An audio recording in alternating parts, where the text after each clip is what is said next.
បើយើងគិតពីរបាយការណ៍របស់ក្រសួងការបរទេសរបស់រដ្ឋាភិបាលនោះមិនគឺថៃគ្រប់គ្រងទឹកដីខ្មែរយើងចំនួន14តំបន់បាទក៏ប៉ុន្តែអ្វីដែលខ្ញុំបានស្រាវជ្រាវពីទាហាននៅជួរមុខហើយនឹងពីប្រជាពលរដ្ឋនៅចិត្តព្រំដែនហើយនឹងព័ត៌មានដែលយើងបានទទួលផ្សេងៗទៀតហ្នឹងគឺថាថៃគ្រប់គ្រងទឹកដីខ្មែរយើងរហូតដល់40ទីតាំងបាទមិនមាន14តំបន់ទេគឺ40ទីតាំងហើយដែលកម្ពុជាយើងអាចរក្សាបានគឺមានតែ13ទីតាំងតែប៉ុណ្ណោះឯងបាទហើយ40ទីតាំងហ្នឹងខ្ញុំសូមអានបន្តិចមានទី1ប្រាសាទតាម៉ុនធំទី2ប្រាសាទតាម៉ុនតូចបាទក្នុងរបាយការណ៍របស់ក្រសួងការបរទេសលោកហ៊ុនម៉ាណែតហ្នឹងគឺថាអត់បាននិយាយពីប្រាសាទតាម៉ុនតូចទេមិនដឹងថាមូលហេតុអីព្រោះកន្លងមកគាត់ធ្លាប់ទាមទារប្រាសាទតាម៉ុនតូចមកក៏ប្រាសាទតាម៉ុនតូចអត់ដឹងដែរព្រោះដែលគាត់ថាចង់ប្តឹងទៅ ICJ ហ្នឹងគឺថាមានប្រាសាទតាម៉ុនតូចហ្នឹងដូច្នេះទី2ប្រាសាទតាម៉ុនតូចទី3ប្រាសាទតាកបីទី4ប្រាសាទខ្នាទី5ច្រកអានសេះទី6ភ្នំ350ទី7ភ្នំ225ភ្នំ350ហើយភ្នំ225គឺនៅជិតប្រាសាទតាកបីបាទទី8ភ្នំ500នៅជិតច្រកអានសេះបាទហើយទី9ភ្នំ323ទី10ភ្នំ677ភ្នំ677គឺនៅជិតច្រកអានសេះដែរបាទទី11ភូមិជោគជ័យ12ភូមិព្រៃច័ន្ទ13ផ្ទះ3ខ្នង14អូភ្លុកដំរី15តំបន់ច1បាទតំបន់ច1នេះអត់មាននៅក្នុងរបាយការណ៍ក្រសួងការបរទេសទេរបស់លោកហ៊ុនម៉ាណែតទេក៏ប៉ុន្តែតំបន់ច1នេះបាទខ្ញុំដាក់ចូលដោយសារមុនសង្គ្រាមលើកទី2ហ្នឹងគឺថាថៃបានចូលមកដីខ្មែរយើងប្រហែលជា3ទៅ400ម៉ែត្របាទនៅចមួយហ្នឹងប៉ុន្តែប៉ុស្តិ៍ចមួយហ្នឹងគឺខ្មែរយើងនៅគ្រប់គ្រងនៅឡើយរហូតដល់ពេលនេះអត់បាត់ទេប៉ុន្តែចូលមកមុនច្បាំងគ្នាលើកទី2ហ្នឹងគឺចូលមកយកដីខ្មែរយើងដល់តម្កល់ប៉ុស្តិ៍វិញប្រហែលជា300ម៉ែត្រទៅ400ម៉ែត្រហើយខ្មែរយើងអត់បានតវ៉ាខ្លាំងៗនោះទេអញ្ចឹងថៃបោះទីតាំងនៅទីហ្នឹងហើយបើតាមរបាយការណ៍ពីទាហានជួរមុខពីម្សិលមិញនេះគឺថាទាហានថៃចូលមកម្ដុំចិត្តប៉ុស្តិ៍ចមួយហ្នឹងហើយសុំបាញ់គ្នាតែម្ដងមានថាចង់ឈឿនពៀនយកទឹកដីខ្មែរយើងបន្ថែមទៀតចង់យកប៉ុស្តិ៍ចមួយតែម្ដងអាហ្នឹងពីម្សិលមិញដូច្នេះមានថាខ្ញុំដាក់ក្នុងរបាយការណ៍ដោយសារតែវាបាត់ដីខ្មែរយើងប្រហែលជា3ទៅ400ម៉ែត្រដែរនៅចមួយមិនបាត់ច្រើនដូចនៅអូភ្លុកដំរីនៅថ្មដានេះហ្នឹងមិនបាត់ច្រើនបាទដូច្នេះ15តំបន់ច1 16ថ្មដាថ្មដាគឺច្រកជ័យជំនះបាទឬច្រកគេហៅច្រក56បាទទី17ភ្នំត្រប់18ថ្មដូន19អូស្មាច់ច្រកអូស្មាច់20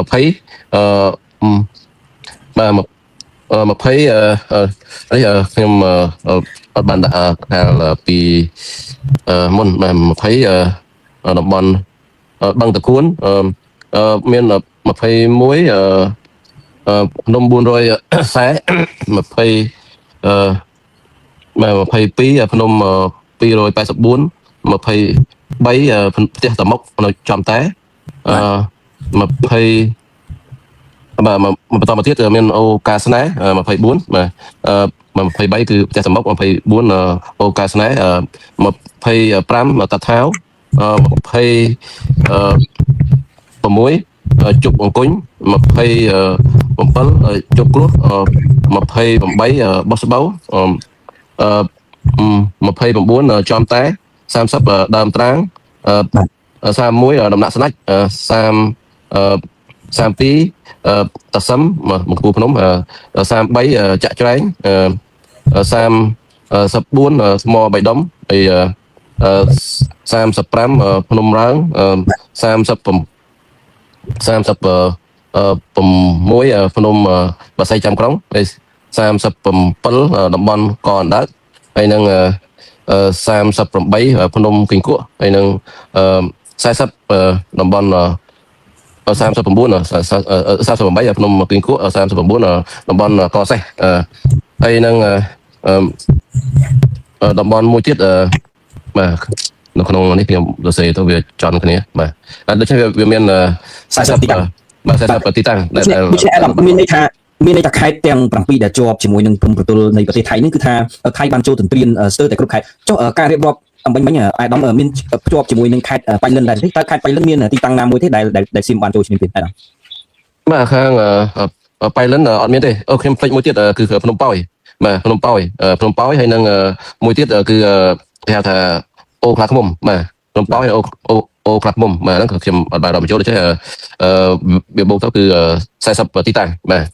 ព្រោះប៉ោះនៅអូក្រាស់មុំហ្នឹងគឺនៅតំបន់អាសេសប៉ុន្តែវាចម្លែកដែរនៅខាងបៃលិនអត់មានបាញ់គ្នាហើយក៏អត់មានរបាយការណ៍នៃការចូលមកវាមុនសង្គ្រាមឃើញថាមានការឈូសឆាយផ្លូវចូលដីខ្មែរយើងនៅបៃលិនដែរអញ្ចឹង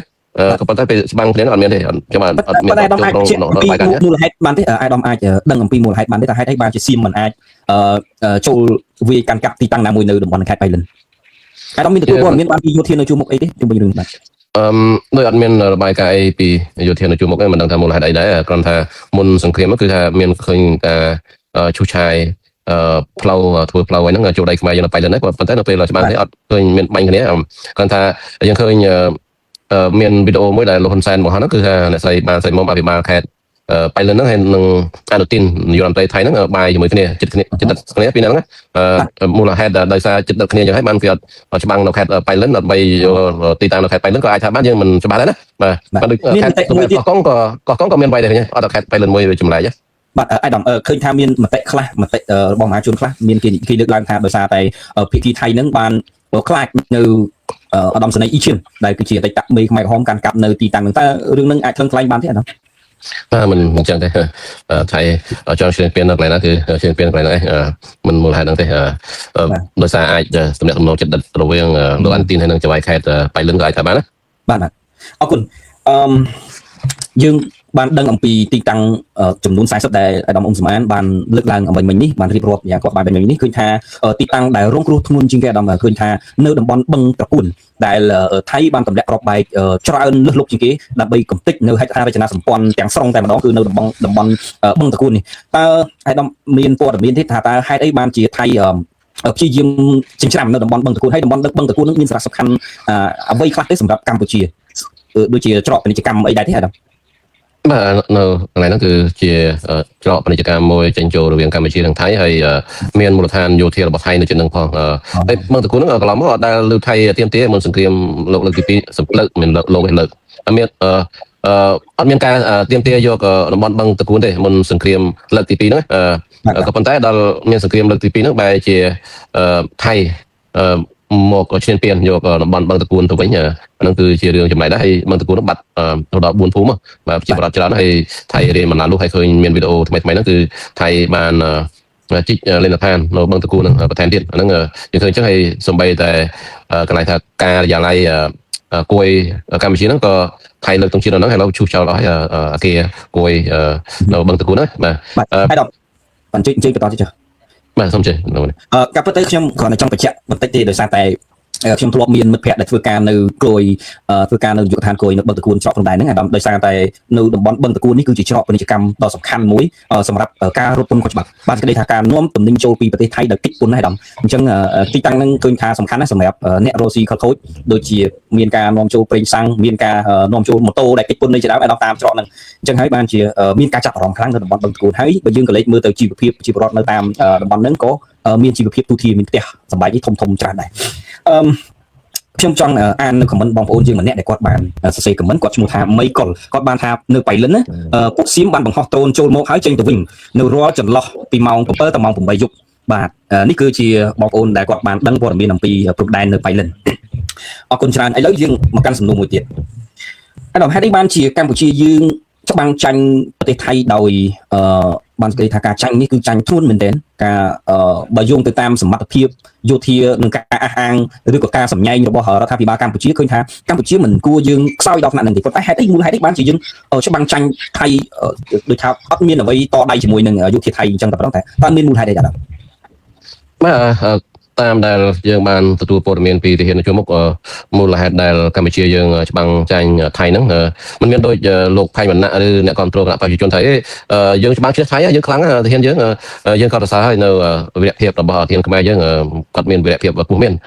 យើងសូមគោរពនិងកោតសរសើរនៅវីរភាពក្លាហានដើម្បីការពារទឹកដីរបស់ទាហានខ្មែរយើ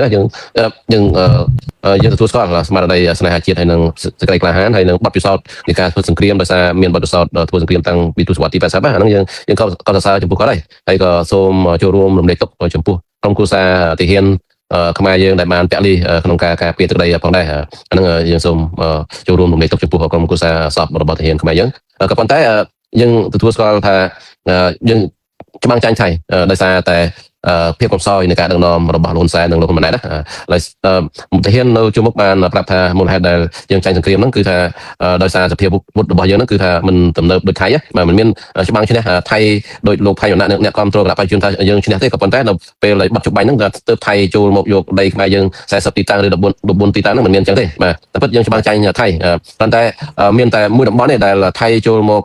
ឈ្លានពានក្រោយបច្ចុប្បន្នគឺថានៅភ្នំ400នៅចិត្តតថាវបាទភ្នំ400នៅចិត្តតថាវហ្នឹងតំបន់ហ្នឹងគឺថាពេលច្បាំងគ្នាយើងឈ្នះក៏ប៉ុន្តែក្រោយច្បាំងគ្នាថៃចូលមកយកតំបន់ហ្នឹងហើយទាហានខ្មែរយើងទទួលបានជាឲ្យបាញ់អញ្ចឹងក៏ត្រូវដកថយអញ្ចឹងមានតំបន់ហ្នឹងមួយតំបន់36ទៀតគឺយើងច្បាំងចាញ់ថៃតែម្ដងហើយដូចនៅអូស្បាច់អីទៅថ្មីនេះដែរថៃមករំកិលចូលមកប្រហែលជា300ម៉ែត្រទៅ400ម៉ែត្រទៀតអាហ្នឹងគ្រាន់តែរំកិលទេប៉ុន្តែមានន័យថាយើ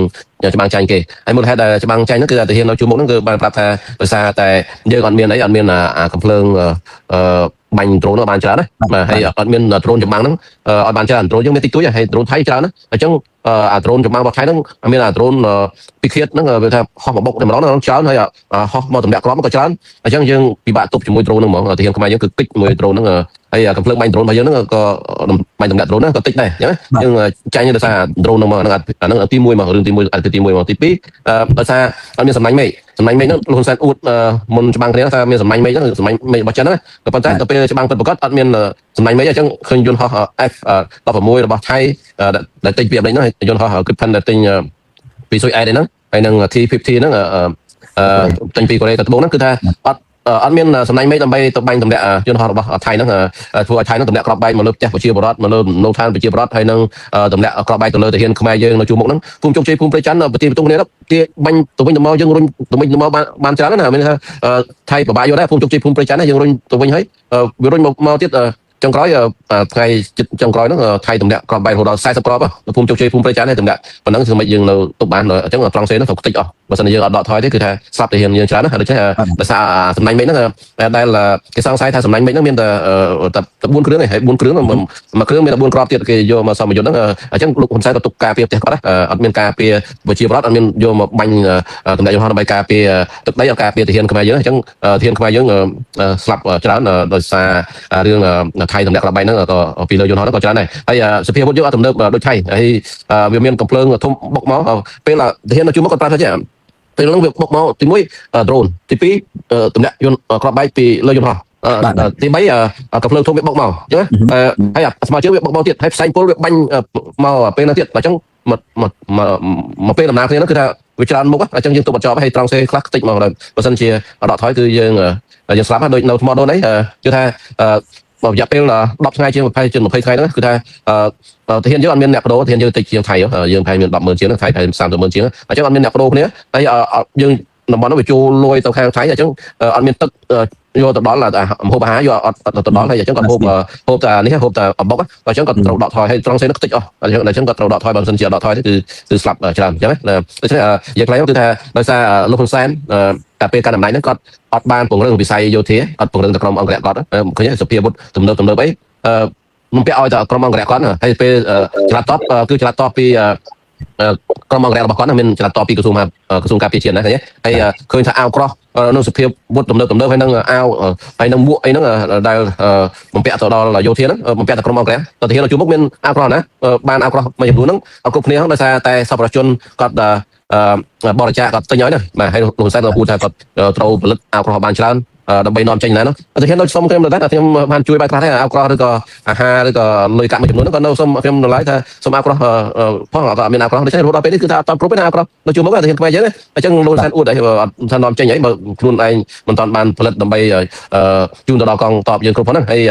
យជំនួយពលកម្មយោធានៅក្នុងសម័យកាលនេះតើអាវក្រោះហ្នឹងអាចទប់ជាប់ទេពីព្រោះថាដូចអាដាមបានលើកឡើងមិញអញ្ចឹងគឺថាថៃមិនមែនប្រើកំភ្លើងដៃនៅក្នុងការបើកការវិបហាទេគឺប្រើសុទ្ធតែអាវុធធនធ្ងន់ដូចជាយន្តហោះប្រភេទយន្តហោះប្រដេញយន្តហោះទម្លាក់គ្រាប់បែកហើយមានដ្រូនដូចជាដើមតើអាវក្រោះហ្នឹងអាចធានាសុវត្ថិភាពពួកគាត់បានទ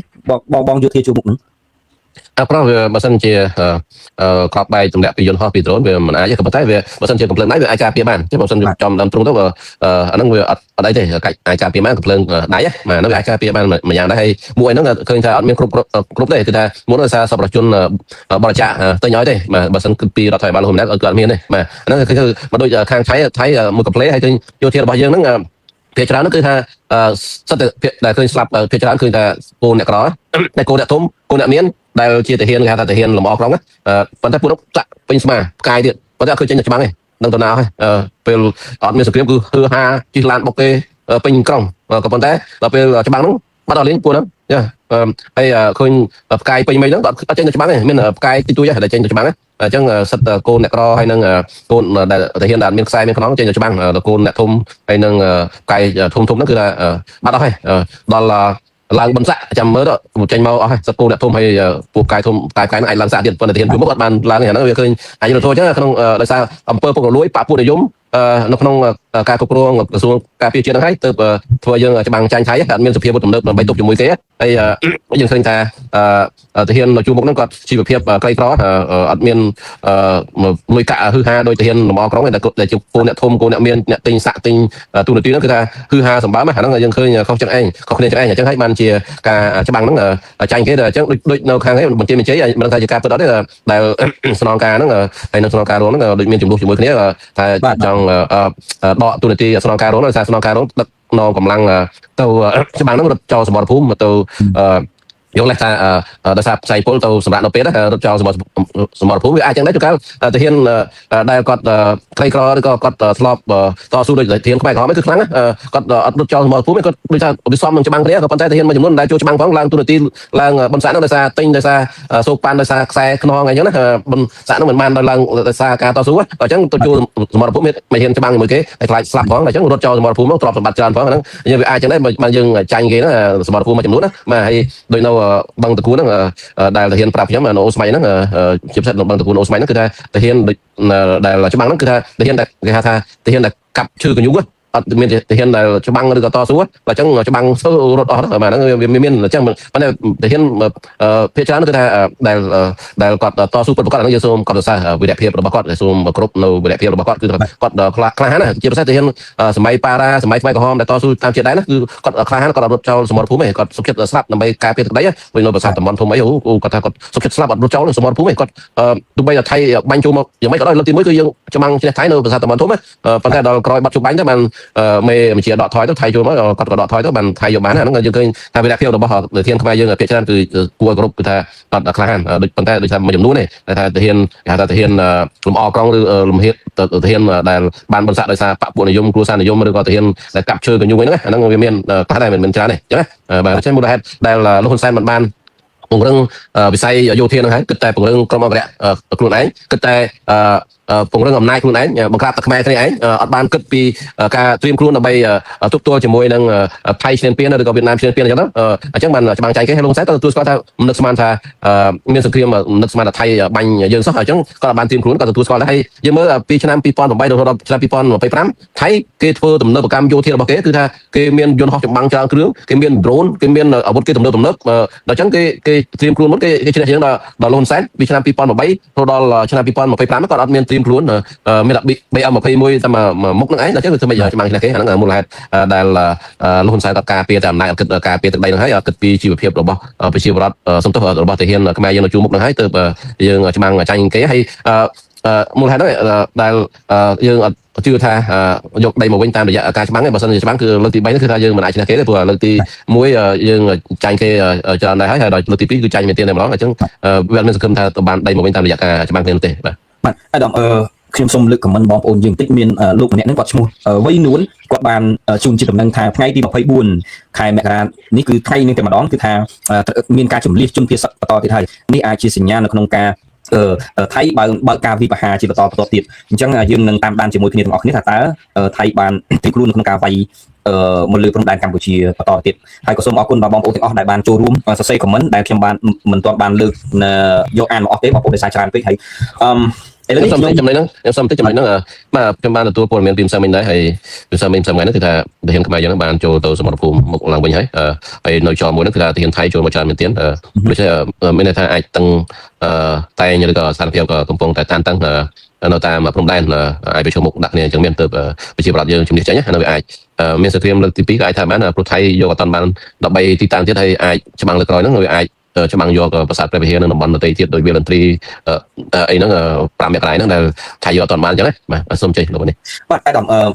បើយើងតាមផ្សាយអាដាមបានលើកឡើងមិញថាសង្គ្រាម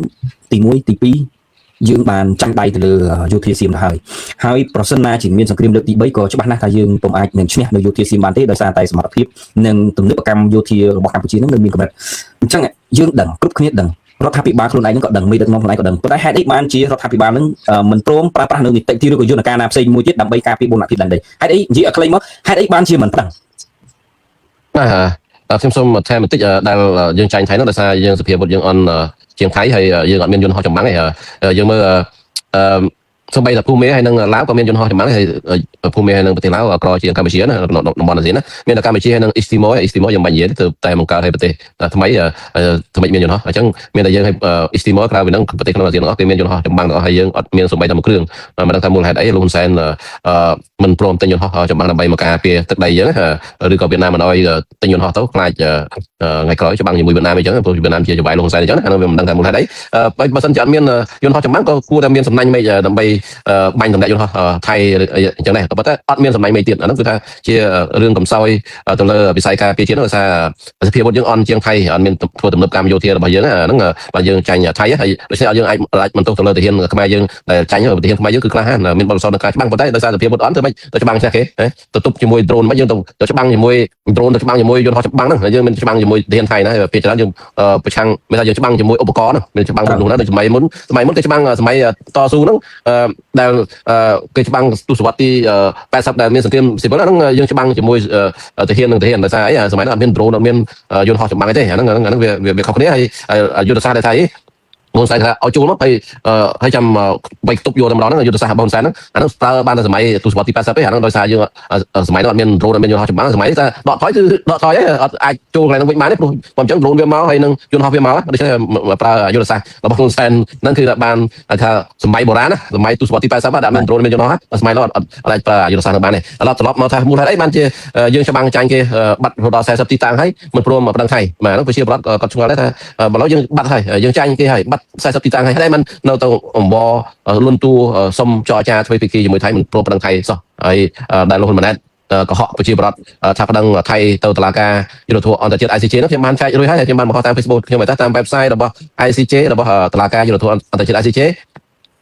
ករណីយើងឆែកមើលហៅថា pending case នោះមានថាសំណុំរឿងដែលយើងដាក់ទៅនោះគឺអត់តដោះស្រាយគេនៅក្នុងគេដំណើរការនៃការដោះស្រាយខ្ញុំឆែកមើលអាហ្នឹងគឺថា pending case នោះគឺថាអត់មាននោះទេបាទហើយមានគណៈប្រជាជនមួយគេក៏មិនក្នុងហ្នឹងគេថ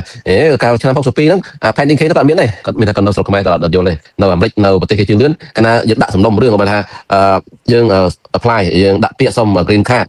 នៅអាមេរិកនេះឬក៏ចូលសញ្ជាតិអញ្ចឹងយើងឆែកមើលទៅគេថា pending case ហ្នឹងមានថា case ហ្នឹងមានថាដល់យើងបាន green card ហើយបានសញ្ជាតិហើយpending case ហ្នឹងវាបាត់ហើយដូច្នេះសំណុំរឿងឆ្នាំ62ហ្នឹងកាលណាគេកាត់ក្តីហើយវាអត់មាន pending case ទៀតទេមាន pending case មានថាដំណើរpending case មានថាវាដំណើរការហ្នឹងវាកំពុងដំណើរការវាអត់ដោះស្រាយចប់អាហ្នឹងបានវានៅ pending case ដូច្នេះបងដែល comment ក្នុង Facebook ខ្ញុំហ្នឹងក៏អត់ស្លាប់នៅបរទេសក៏អត់ដឹងថា pending case ហ្នឹងវាមានន័យថាម៉េចទេមានថាដំណើរការគេអត់ដោះស្រាយហ្នឹងมัน pending case វានៅដំណើរការប៉ុន្តែបើសិនជាដោះស្រាយហើយ pending case ហ្នឹងគឺបាត់ចេញពីប្រព័ន្ធ system ហើយប្រព័ន្ធកុំព្យូទ័រហ្នឹងហើយប្រព័ន្ធអ៊ីនធឺណិតហ្នឹងហើយអញ្ចឹងឆ្នាំ62វាមាន pending case ទៀតទេព្រោះគេកាត់ក្តីរួចហើយសំណុំរឿងឆ្នាំ2011ហើយយើងប្តឹងដល់ឆ្នាំ2013គេកាត់ហើយហ្នឹងសូមឲ្យបកស្រាយសារក្រមឆ្នាំ62ហ្នឹងតែគណៈដោះស្រាយហើយវាលែងមាន pending case ដូចទេមានថាយើងឆែកមើល pending case ហ្នឹងមានថាវាកំពុងដំណើរការក្នុងនីតិវិធីរបស់គេហ្នឹងយើងឆែកមើលគឺថាអត់មានទេហើយដល់យើងឆែកមើលសំណុំរឿងអស់មានតែសំណុំរឿងការប្តឹងឆ្នាំ59ហើយនឹងកាត់ក្តីឆ្នាំ62រឿងព្រះវិហារហើយនឹងសូមឲ្យបកស្រាយសារក្រមឡើងវិញឆ្នាំ62ហ្នឹងការប្តឹងឆ្នាំ2011ហើយនឹងកាត់ក្តីឲ្យកម្ពុជាឆ្នាំម្ដងទៀតនៅឆ្នាំ2013ហ្នឹងមានប៉ុន្តែករណីថ្មីៗអត់មានទេដូច្នេះដែលលោកប្រាក់សុខុនកាន់ស្រោមសម្បត្តិមួយស្លឹកហ្នឹងថាទៅដាក់នៅ ICJ ហ្នឹងហើយឯកអគ្គរដ្ឋទូតនៅអឺរ៉ុបទៅដាក់នៅ ICJ ហ្នឹងគ្រាន់តែជាការជូនដំណឹងទេហើយមិនមានពាក្យមិនដឹងទេគឺលោកហ៊ុនសែនលោកហ៊ុនម៉ាណែតអីហ្នឹងកុហកប្រជាប្រដ្ឋតែម្ដងឯងអត់មានសំណឹង សំណុំរឿងនៅ ICJ នៅឡើយនោះទេបាទសូមទោសខ្ញុំ អាយដាមរឿងនេះរឿងធំណាស់អាយដាមវាជារឿងសំខាន់មែនទែនប្រសិនបើជាអាចទេអាយដាមបញ្ចេញនៅព័ត៌មានឬក៏ឯកសារដែលពាក់ព័ន្ធជាមួយការដែលដែលដូចអាយដាមបានបញ្ជាក់មិញហ្នឹងដែលឈ្មោះថា pending case អីជាដើមហ្នឹងដើម្បីបង្ហាញទៅកាន់មហាជនឲ្យឃើញថារដ្ឋាភិបាលកម្ពុជាមិនបានប្តឹងទៅតុលាការអន្តរជាតិទេ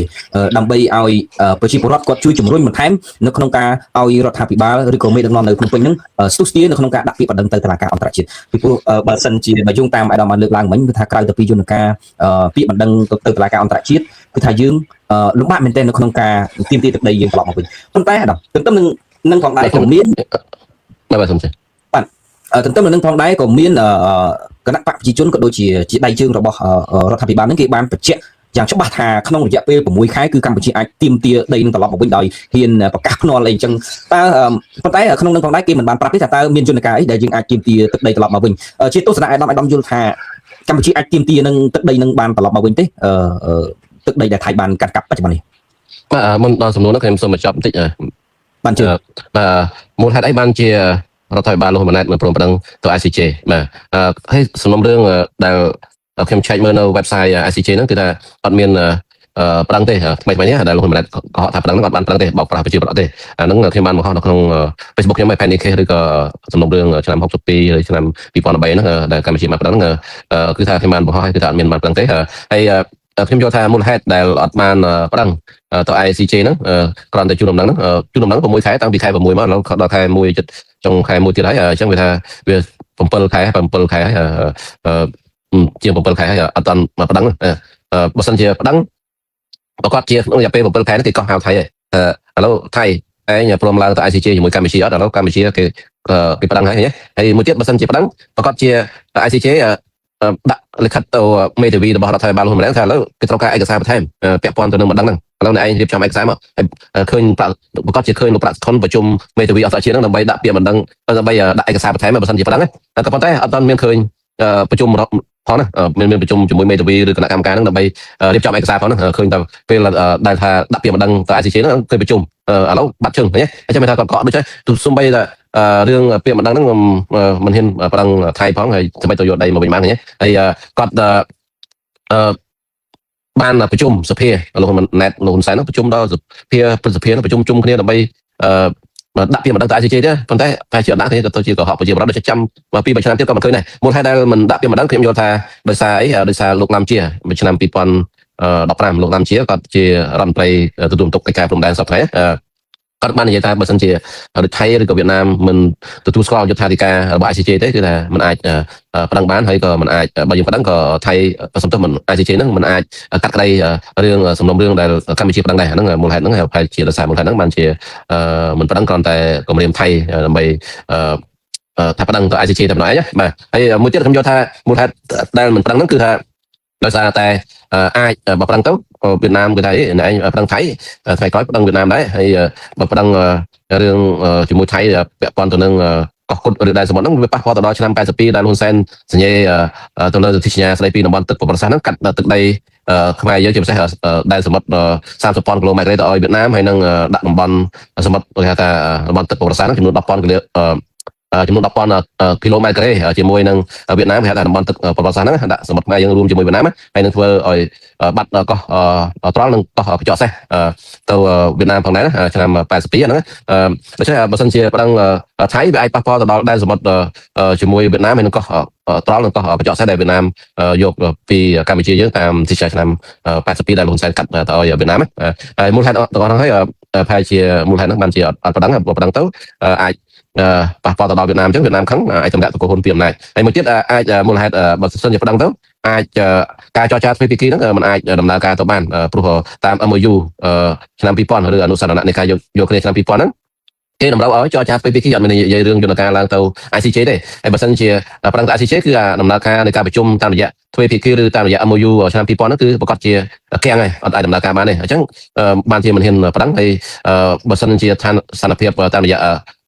ព្រំដែនហ្នឹងតាមរយៈដឹងទៅ ICC ហ្នឹងវាអាចផ្ទុះពលម្ដងទៀតវាអាចធ្វើឲ្យថៃទម្លាក់តកូលហ៊ុនពីអំណាចឬក៏យកយន្តហោះ F16 ឬក៏ Gripen ហ្នឹងទម្លាក់ក្របបែកលើផ្ទះគ្រួសារតកូលហ៊ុនទៅហ្នឹងវាអាចទម្លាក់តកូលហ៊ុនពីអំណាចទៅហ្នឹងវាប៉ះពាល់ទៅដល់អំណាចរបស់តកូលហ៊ុនណាហ្នឹងមូលហេតុហ្នឹងក៏អាចថាមិនដឹងផងដែរហើយមួយទៀតអាចបើសិនជាប្រដឹងទៅថៃគេមកក្រាបបទល្មើសនៃការឆបោកតាមអនឡាញដែលជាឆ្នាំងបាយរបស់គណៈប្រជាជនអាចគេនៅតែចេញនៃការចាប់ខ្លួនលោកកុកអានលោកលីចុងផាត់ហើយនឹងមកកកទ្រព្យសម្បត្តិអ្នកគាត់ទៅវាប៉ះពាល់ទៅដល់ប៉ាលុយរបស់គណៈប្រជាជនព្រោះយើងដឹងហើយលោកកុកអានលោកហ៊ុនតូលោកលីចុងផាត់លោកទីភៀមនេះគឺថាសត្វតែជាប៉ាលុយរបស់គណៈប្រជាជនយើងឃើញទៅចាប់លោកចិនស៊ីជនបរទេសគាត់ទៅចាប់ប៉ុន្តែលីចុងផាត់កុកអាននេះគឺថាអត់ហ៊ានចាប់ទេហ៎លោកហ៊ុនតូអីចំនួនមួយលោកហ៊ុនម៉ាណែតហ្នឹងមិនក៏ចាប់ហ៎ហើយទៅចាប់ឲ្យលោកអីលីគូឯណាអង្គញាទូចតាយប៉ុន្តែអង្គញាធំដូចលីចុងផាត់ដូចកុកអានអត់ហ៊ានទេអញ្ចឹងដូចខ្លាចឆៃមកក្រាបបទល្មើសនៃការឆបោកតាមអនឡាញនៅតាមជាដែរហ្នឹងវាប៉ះពាល់ដល់ឆ្នាំងបាយគណៈប្រជាជនទៅគាត់អត់ហ៊ានប្រដឹងអញ្ចឹងមូលហេតុទាំងអស់ហ្នឹងហើយខ្ញុំយល់ថាបានជាលោកហ៊ុនម៉ាណែតមិនបានប្តឹងថៃទៅ ICJ នោះទេហើយដែលលោកមាត់វណ្ណីបានសួរខ្ញុំថាចុះនៅពេលដែលយើងអត់ប្តឹងទៅ ICJ អញ្ចឹងលោកហ៊ុនម៉ាណែតប្តឹងទៅ ICJ អញ្ចឹងសម្រាប់ទៀមទាទឹកដីនឹងបានមកវិញឬក៏អត់ហើយមានគណៈបព្វជិជនអ្នកគ្រប់គ្រងគណៈបព្វជិជនមួយចំនួនថាឥឡូវហ៊ានភ្នល់ដាក់ជីវិតអត់6ខែទៀតយកបានមកវិញហើយ40ទីតានោះយកបានមកវិញហើយខ្ញុំឲ្យ1ឆ្នាំទៅ10ឆ្នាំទៅ20ឆ្នាំក៏យកបានដែរបាទ40ទីតានោះគឺអត់បានទេយកបានទាំងស្រុងគឺថាអត់បានជាដាច់ខាត 100% គឺយកមិនបានទេបាទមូលហេតុអីបានយកអត់បានបាទយកបានតាមរយៈតែ2ឯងដែលយកបានមកវិញទី1ប្តឹងថៃទៅតុលាការយុត្តិធម៌អន្តរជាតិ ICJ ឬក៏ប្តឹងថៃទៅសហប្រធាននៃកិច្ចព្រមព្រៀងសន្តិភាពទីក្រុងប៉ារីសឆ្នាំ91ហ្នឹងមាននយោបាយ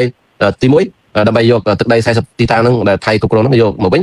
ទី2ច្បាំងគ្នាដើម្បីយក40ទីតាំងមកវិញហើយយើងឃើញហើយច្បាំងលើទី2ហ្នឹងយើងបាត់40ទីតាំងហ៎បើសិនជាច្បាំងគ្នាមានលើទី3អាចមិនត្រឹមមកយក40ទីតាំងមកវិញទេអាចនឹងបាត់13ទីតាំងដែលយើងកំពុងគ្រប់គ្រងហ្នឹងថែមទៀតអាចនឹងបាត់ប្រាសាទព្រះវិហារថែមទៀតហ៎ព្រោះឥឡូវនេះពីអូស្បាច់ហ្នឹងទៅប្រាសាទកបីភ្នំ350ប្រាសាទតំនតូចតំនធំទៅដល់ប្រាសាទខ្នាតហ្នឹងជួរភ្នំដងរៃហ្នឹងគឺថាថៃគ្រប់គ្រងសឹងទាំងអស់គ្រប់គ្រងលើទាំងអស់ហ្មងហ្នឹងនៅលើជួរភ្នំហើយយើងនៅចុះមកជើងភ្នំហ្នឹងហើយថៃកំពុងសាងសង់លិនដ្ឋានទីហ្នឹងហើយអស់ហ្នឹងអញ្ចឹងយើងបាញ់ឡើងទៅកំពូលភ្នំស្មិចឈ្នះថៃហ៎បើមុនយើងនៅកំពូលភ្នំថៃនៅជម្រាលភ្នំយើងមិនឈ្នះគេផងឥឡូវយើងមកនៅជើងភ្នំទៅវៃហ្នឹងក៏ដូចយុទ្ធធានយើងទៅស្លាប់អញ្ចឹងហ៎ដូច្នេះខ្ញុំយល់ថាជំរឿននៃការច្បាំងគ្នាហ្នឹងមិនអាចទៅវិញទេថាមូលហេតុដែលមិនអាចយក40ទីតាំងបានទី1លោកហ៊ុនម៉ាណែតអត់ប្តឹងទៅ ICJ អត់ប្តឹងទៅសហប្រធាននៃកិច្ចព្រមព្រៀងសន្តិភាពទីក្រុងប៉ារីសឆ្នាំ91ដូច្នេះអត់អាចយកបានទេទី2ច្បាំងគ្នាមិនអាចយកបានទេទី3តាមរយៈការចរចាទ្វេភាគីចរចាទ្វេភាគីដូចទៅសុំភ្លើងយកយ៉ាងឯងដូចដែលចោលលួចរបស់យើងទៅសុំរបស់នោះពីចោលវិញចោលទៅមិនឲ្យដូច្នេះថៃមិនអាចឲ្យទឹកដីនោះវិញនោះទេទោះបីរដ្ឋាភិបាលនេះក៏មិនឲ្យរដ្ឋាភិបាលក្រោយការបោះឆ្នោតនោះក៏មិនឲ្យដែររដ្ឋាភិបាលណាក៏ដោយក៏មិនឲ្យបើមិនជាឲ្យប្រកាសជាប្រជាប្រដ្ឋថៃអត់ព្រមគេទម្លាក់រដ្ឋាភិបាលនោះពីអំណាចប្រជាប្រដ្ឋថៃគេមានអំណាចជាងប្រជាប្រដ្ឋយើងដូច្នេះខ្ញុំយល់ថាវាមិនអាចតាមរយៈការចរចាហ្នឹងទ្វេភាគីការចរចាទ្វេភាគី 100% គឺអត់បានទេម្ដងមានតែប្តឹងទៅ ICJ ហ្នឹងវាអាចបានមកវិញហ្នឹងអាចបានមកវិញហើយនឹងប្តឹងទៅសហប្រធាននៃកិច្ចព្រមព្រៀងទីក្រុងប៉ារីសឆ្នាំ91ហ្នឹងអាចបានមកវិញហើយច្បាំងគ្នាក៏យើងមិនអាចយកមកបានដែរដូច្នេះខ្ញុំដូចខ្ញុំនៅតែអញ្ចឹងខ្ញុំមានភ្នល់ដាក់ជីវិតមិនអាចយកទឹកដីខ្មែរយើង40ទីតាំងហ្នឹងមកវិញបាន 100% នោះទេបាទហើយបើមិនចឹងគាត់ថាមិនបើថាអ្នកខ្លះមិនជឿថាយើងយកជីវិតទៅភ្នល់អញ្ចឹងសុំតែដាក់ក៏បានដែរថាខ្ញុំឈប់ធ្វើនយោបាយអស់មួយជីវិតណាបើសិនជាយកទឹកដី40ទីតាំងហ្នឹងបានមកវិញឬក៏ខ្ញុំឈប់និយាយរឿងបញ្ហាព្រំដែនអស់មួយជីវិតបើសិនជាយកបានវិញប៉ុន្តែខ្ញុំយល់ថាมันអាចយកមកបាននោះទេបាទដូចខ្ញុំរៀបរាប់មុននឹងចឹងឯងហើយបើសិនជាអាចអាចយកបានមកវិញត្រឹម5ទៅ10%ឬ20%ចឹងច្រើនទេប៉ុន្តែ 100% มันអាចទេมันអាចជាដាច់ខាតបើសិនជាលោកហ៊ុនសែនលោកហ៊ុនម៉ាណែតព្រមកាត់ដីហ្នឹងដូរយកសន្តិភាពនៅអំណាចអាហ្នឹងថៃអាចឲ្យមកវិញ10ទៅ20%ឬក៏5%ប៉ុន្តែ 100% มันអាចទេអាហ្នឹងឧបមាថាដូចនៅគេហៅថាថ្មដាហ្នឹងព្រេម្លានោះមកហ្នឹងមកដល់កន្លែងចិនបើកហាងបើកអីហ្នឹងឃើញចិនទៅរើម្លានោះហ្នឹងក្រោយមកក៏បានព្រេម្លានោះឡើងវិញលើដើមទៅទៀតផ្លូវហ្នឹងពីមុនជិះឡានជិះអីបានឥឡូវអត់អាចជិះឡានជិះម៉ូតូបានទេអាហ្នឹងគឺថាតំបន់ហ្នឹងគឺអាចចរចាគ្នាទៅថៃអាចដកថយប្រហែលជា200 ម៉ែត្រទៅ300 ម៉ែត្រទៅព្រោះចូលមកប្រហែលជា1គីឡូដែរអញ្ចឹងអាចឆៃឲ្យយើងសំទោសបាទអាដាមបានលើកឡើងឲ្យថាកម្ពុជានឹងមិនអាចទាមទារទឹកដីដែលយើងបានបាត់បង់ក្រោយពីដែលសង្គ្រាមជាង20ថ្ងៃ រវាងកម្ពុជាថៃនឹងដែលថៃបានចូលមកទន្ទ្រាននឹងឈ្លានពានតាមបន្ទាត់ព្រំដែននឹងអាដាមក៏បានបន្ថែមទៀតផងដែរថាទោះក្នុងតម្លៃណាក៏ដោយកិច្ចចរចាទ្វេភាគីនិងយន្តការដែលរដ្ឋាភិបាលនៅភ្នំពេញបាននឹងកំពុងតែធ្វើនេះគឺថាមិនអាចនឹងទៀមទៀតទេបើប្រសិនណាជាមិនព្រមដាក់ពាក្យបណ្ដឹងទៅតុលាការអន្តរជាតិនិងរាយការណ៍ទៅសហប្រធាននៃកិច្ចព្រមព្រៀងសន្តិភាពទីក្រុងប៉ារីសអីជាដើមនឹងឥឡូវសូមបន្ថែមមកទៀតដូចនៅស្មោះដែរហ្នឹងដែលខ្ញុំឮមានដំណំថៃគេប្រកាសថានៅកន្លែងដែលជនជាតិចិនលើទងជាតិហើយនឹងរើម្លានោះគេថាហ្នឹងជាចំណុចនៃការចរចាដើម្បីគេរៀបម្លានោះដើម្បីការពារសន្តិសុខនៅស្មោះដែរនៅតំបន់ជាតិហ្នឹងទេប៉ុន្តែមិនមានគេកំណត់យកត្រឹមហ្នឹងទេមានថាជាចំណុចចរចាមានថាបើសិនជាចរចាជាមួយកម្ពុជាគេយកចំណុចហ្នឹងគេទាមទារចំណុចហ្នឹងប៉ុន្តែចំណុចហ្នឹងគឺហួសពីផែនទីខ្នាតមួយលើសប៉ុនរបស់ថៃហើយអញ្ចឹងគេយកចំណុចហ្នឹងចរចាទៅដល់កម្ពុជាតបទៅអាចកម្ពុជាសុំ300ម៉ែត្រឬ200ម៉ែត្រឬ100ម៉ែត្រវិញគេអាចឲ្យអញ្ចឹងគេអាចដកទៅត្រឹមកាស៊ីណូថ្មដែរឬក៏ក្រោយនឹងទីចឹងទៅ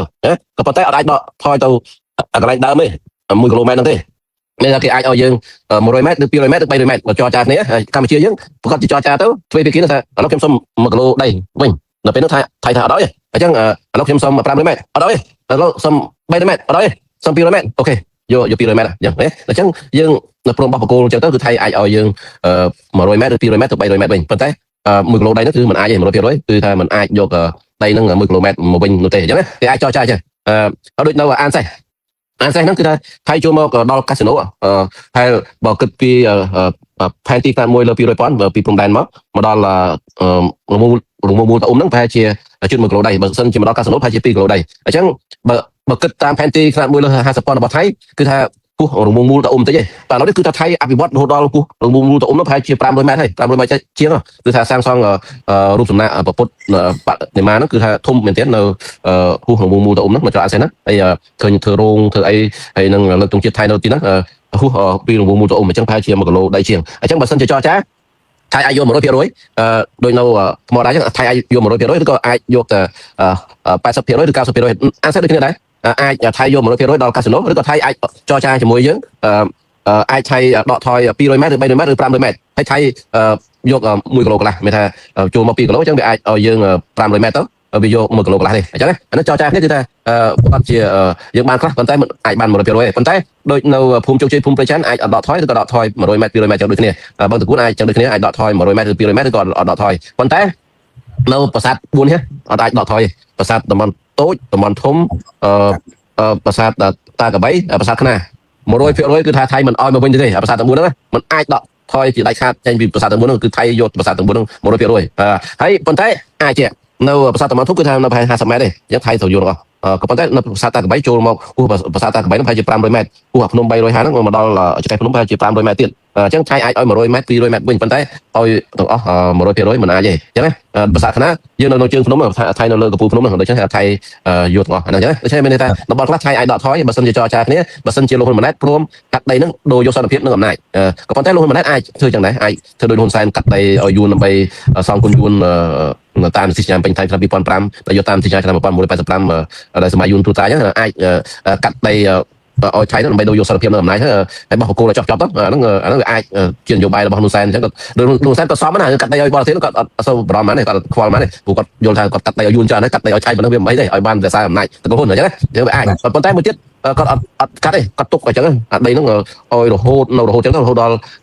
50ឆ្នាំក្រោយយើងអីស្លាប់ហើយលោកបន្ទីខ្ញុំអីហ្នឹងដល់ពេលចៅគាត់ចៅលោកហ៊ុនសែនមកកាត់អំណាចអញ្ចឹងទៅពេលហ្នឹងក្មេងៗចំនួនក្រោយគេលេងឈឺចាប់ហើយអានោះដូចកោះត្រល់ដូចកោះគុជចឹងវាលេងឈឺចាប់អញ្ចឹងបាទដូចកម្ពុជាក្រោយវាលេងឈឺចាប់ដល់ពេលហ្នឹងកូនរបស់លោកហ៊ុនម៉ាណែតហ្នឹងអាចកាត់ទឹកដីហ្នឹងទៅឲ្យថៃទៅទឹកដីយើងទៀមបានទេតាំងពីសម័យអូអញនោះអញ្ចឹងមិនទៅកាត់ប៉ុណ្ណឹងទៅយើងបោះបកគោព្រំដែនប៉ុណ្ណឹងទៅអញ្ចឹងកាត់នៅពេលហ្នឹងមានគេថាអាចកាត់នៅពេលឆាប់នេះឬក៏កាត់ឲ្យថៃរហូតដល់ដូចកោះត្រល់ដូចកោះគុជចឹងវាអាច50ឆ្នាំទៀតមិនកាត់អានោះវាទុកនៅរ៉ាំដៃអញ្ចឹងណាវាអាចរឿងហ្នឹងប៉ុន្តែมันអាចទៀមទាទឹកដីហ្នឹងបានមកវិញ 100% នោះទេអាហ្នឹងខ្ញុំយល់ថាចឹងដូចទេបានខ្ញុំសំណូមពរឲ្យលោកហ៊ុនសែនលោកហ៊ុនម៉ាណែតហ្នឹងគឺថាថ្មិចសាងសង់ផ្ទះសម្បែងថ្មីហើយនឹងរកដីថ្មីនៅកន្លែងផ្សេងហ្នឹងក៏ឲ្យប្រជាពលរដ្ឋរស់នៅទៅកុំឲ្យរស់នៅក្រោមតង់អញ្ចឹងបើសិនជារស់នៅក្រោមតង់អញ្ចឹងភ្លៀងមកហ្នឹងគឺទីទៀតហ្នឹងពិបាកហើយក្មេងៗប្រកាសជាមានជំងឺឆ្លងមានជំងឺឈឺស្កាត់សម្រាប់ចាស់ហ្នឹងអាចជឿដែរបាទហើយក្មេងៗមិនអាចទៅរៀនបានហើយប្រជាពលរដ្ឋហ្នឹងគឺថាគាត់ มันអាចមានមុខរបររកស៊ីឲ្យបានទេហើយជាពាក់លុយធនាគារប្រជាប្រដ្ឋភាគច្រើនគឺថាសាងសង់ផ្ទះហ្នឹងជាពាក់លុយធនាគារទៀតអញ្ចឹងគាត់នៅបង់ធនាគារមានលុយណាទៅបង់ធនាគារអញ្ចឹងធនាគារហ្នឹងខ្ញុំយល់ថាជប់បង់ទៅព្រោះអត់បានទេដីនៅភូមិជោគជ័យភូមិព្រៃច័ន្ទនៅបឹងតគូហ្នឹងជប់បង់ឲ្យធនាគារទៅរឹបអូសពីថៃមកបាទបង់ហើយបើដឹងថាបានហើយដូច្នេះប្រជាប្រដ្ឋដូចនៅភូមិជោគជ័យភូមិព្រៃច័ន្ទបឹងតគួនថ្មដាអូព្រុកដំរីហ្នឹងហើយនឹងនៅchỗអាស្រ័យហ្នឹងมันអាចចូលផ្ទះគាត់បាននោះទេហើយក៏អត់អាចសង្ឃឹមបានដីនឹងមកវិញដែរដូច្នេះគួរតែរកដីកន្លែងផ្សេងហើយនឹងផ្ទះសាងសង់ផ្ទះឲ្យគាត់រស់នៅទៅដើម្បីបង្កើតជាមុខរបរឲ្យគាត់អាចរស់បានអញ្ចឹងទៅអាហ្នឹងជាការប្រសើរខ្ញុំយល់ថាវាមិនអាចបានដីនឹងមកវិញនោះទេបាទអាដាមអានអរគុណមែនទែនជំវិញការបកស្រាយហើយខ្ញុំបាទក៏សូមលើកខមមិនមួយទៀតពីសំណាក់បងប្អូនដែលគាត់បានចូលរួមគាត់ឈ្មោះឡោះសធារាគាត់បានសរសេរថាសូមឲ្យលោកហ៊ុនម៉ាណែតលុបចោល MOU 2000 និង MOU 2001ចោលទៅបាទហើយលោកម្នាក់ទៀតហ្នឹងគាត់ឈ្មោះថាផារ៉ាផាន់គាត់បានសរសេរថានៅប៉ោយប៉ែតហ្នឹងវេទនារកស៊ីណាស់បាទហើយនឹងមានបងប្អូនជាច្រើនយើងទៀតដទៃទៀតបាននឹងសរសេរខមមិនអរគុណច្រើនមែនទែនបងប្អូនដែលបានចូលរួមទស្សនាហើយនឹងចែករំលែកនៅគំនិតឬជាព័ត៌មានដែលបងប្អូនបានដាក់នៅក្នុងខមមិននេះឥឡូវយើងវិលត្រឡប់មកប្រធានបទជាវិញអាដាមយើងគិតអំពីដំណោះស្រាយវិញពីខាងមុំរដ្ឋាភិបាលយើងបាននិយាយហើយចុះពីខាងមុំជនរងគ្រោះហ្នឹងគឺប្រជាពលរដ្ឋជាពិសេសអ្នកដែលនៅតាមបន្ទាត់ព្រំដែនដែលអាដាមបានលើកឡើងថាសំណុំពរឲ្យរដ្ឋាភិបាលសាងសង់ផ្ទះក៏ដូចជាធ្វើគោលនយោបាយដីសម្បត្តិសង្គមគិច្ចឲ្យពួកគាត់អីជាដើមថាតើពីសំណាក់ប្រជាពលរដ្ឋវិញគាត់បន្តនៅស្ងៀមដើម្បីរងចាំស្ដាប់ការបកស្រាយឬក៏គោលនយោបាយចេញពីរដ្ឋាភិបាលអញ្ចឹងទៀតឬយ៉ាងណាឬមួយក៏គាត់ត្រូវតែធ្វើការក្រោកឈរទាមទារយ៉ាងម៉េចដើម្បីឲ្យរដ្ឋាភិបាលដាក់ចេញនូវដំណោះស្រាយមួយដែលមានប្រសិទ្ធភាពជាក់ស្ដែងនៅក្នុងការទាមទារទឹកដីយើងត្រឡប់មកវិញហ្នឹងបាទប្រជាពលរដ្ឋក៏ត្រូវតែទាមទារតវ៉ាបើសិនជាអត់ទាមទារតវ៉ាទេគឺថាផ្ទះសំបែងដីធ្លីហ្នឹងបាត់ហើយក៏អត់បានដីធ្លីអត់បានផ្ទះសំបែងនៅកន្លែងថ្មីដែរអញ្ចឹងគាត់ត្រូវតែតវ៉ាថាគាត់មិនអាចរស់នៅក្រោមតង់នឹងបានយូរទេអត់មានមុខរបរហើយគួរតែបានទៅរៀនហើយអាចឈឺស្កាត់ហើយអំណោយហ្នឹងបានតែមួយរយៈទេមិនអាចហូបរស់បានរហូតទេបាទនៅរាប់ឆ្នាំនៅហ្នឹងគឺថាចប់ហើយគឺថាមិនអាចរស់នៅបានទេអញ្ចឹងគួរតែស្នើទៅលោកហ៊ុនម៉ាណែតលោកហ៊ុនសែនហ្នឹងគឺឲ្យរកផ្ទះសម្បែងដីធ្លីនៅកន្លែងផ្សេងទៅហើយទុកពេលគាត់រយៈពេល6ខែឬក៏1ឆ្នាំអីចឹងទៅឲ្យទាមទារទឹកដីនឹងឲ្យបានមកវិញបើសិនជាមិនបានទេត្រូវរកកន្លែងថ្មីហើយនឹងប្រាប់ផ្ទះកន្លែងថ្មីនឹងឲ្យទៅពួកគាត់ហើយបើសិនជាមិនធ្វើអញ្ចឹងទេគាត់អាចឡើងមកបាតកម្មនៅមុខផ្ទះលោកសែនលោកហ៊ុនម៉ាណែតទៅបាទដើម្បីទាមទារយកដីវិញនៅភូមិជោគជ័យភូមិព្រៃច័ន្ទហ្នឹងឬក៏ឲ្យរកដីនៅកន្លែងផ្សេងឲ្យពួកគាត់អញ្ចឹងទៅហើយសង់ផ្ទះឲ្យគាត់រស់នៅអញ្ចឹងណាបាទហ្នឹងមាននយោបាយហ្នឹងទេបើអត់ទាមទារគឺថាអត់បានទេបាទហ្នឹងដូចយើងឃើញមានតាហ៊ានម្នាក់ដែលតវ៉ាជាមួយអង្គញាលេងណាបាត្រាអញ្ចឹងដល់គាត់តវ៉ាអញ្ចឹងបានផ្ទះបើសិនជាប្រជាពលរដ្ឋមួយចំនួនដែលអត់តវ៉ាឃើញមានបានផ្ទះហើយមានដោះស្រាយឲ្យឃើញហ្នឹងដូច្នេះខ្ញុំយល់ថារឿងនេះជារឿងសំខាន់លោកហ៊ុនម៉ាណែតត្រូវតែដោះស្រាយរឿងហ្នឹងហើយមួយទៀតខ្ញុំនៅតែសំណូមពរដែរសំណូមពរឲ្យលោកហ៊ុនសែនលោកហ៊ុនម៉ាណែតហ្នឹងគឺថាព្រោះសប្តាហ៍នេះគឺលោកហ៊ុនសែនអ្នកកណ្ដាលអំណាចពិតប្រាកដណាបាទខ្ញុំចេះនិយាយឈ្មោះលោកហ៊ុនសែនហ្នឹងគឺថាធ្វើម៉េចឲ្យលោកហ៊ុនសែនលោកហ៊ុនម៉ាណែតហ្នឹងប្តឹងថៃទៅកាន់តុលាការយុត្តិធម៌អន្តរជាតិ ICJ និងប្តឹងថៃទៅកាន់សហប្រធាននៃកិច្ចព្រមព្រៀងសន្តិភាពទីក្រុងប៉ារីសឆ្នាំ91នៅទទូចអញ្ចឹងឯងព្រោះគាត់អត់ប្តឹងហើយមួយទៀតបើគាត់មិនប្តឹងទេខ្ញុំយល់ថាមិនអាចទាមទារទឹកដីបានទេអញ្ចឹងខ្ញុំសូមឲ្យលោកហ៊ុនសែនហើយនិងលោកហ៊ុនម៉ាណែតចុះចេញពីតំណែងទៅដើម្បីបើកផ្លូវឲ្យមានតំណងថ្មីដើម្បីឲ្យមានតំណងថ្មីហ្នឹងគេអាចមកទាមទារយកទឹកដីខ្មែរយើងហ្នឹងចំនួន40ទីតាំងមកវិញដើម្បីគេប្តឹងទៅ ICJ ប្តឹងទៅសហប្រធាននៃកិច្ចព្រមព្រៀងទីក្រុងប៉ារីសឆ្នាំ91ហើយយើងមើលសប្តាហ៍នេះអត់មានប្រទេសណាគ្រប់គ្រងកម្ពុជាអត់មានប្រទេសណាកោតទោសថៃនៅឡើយទេក្រុមអ្នកសង្កេតការអាស៊ានហ្នឹងគឺអត់និយាយតែគឺអត់បានកាយទេបានតែចុះទៅមើលទៅធ្វើរបាយការណ៍ទៅប្រទេសហ្នឹងនៅអាស៊ានហ្នឹងអត់មានប្រទេសណាទៅកោតទោសថៃបែរជាប្រធានអ្នកសង្កេតការនៅថៃហ្នឹងគេសរសើរថៃវិញសរសើរយោធាថៃថាធ្វើការបានល្អណាស់ very good បាទមានទៅហ៊ានថៃហ្នឹងគ្រប់បាត់ជប់បាញ់បានល្អណាស់បាទអត់រំលោភយកដីខ្មែរហើយល្អទៀតអត់មាន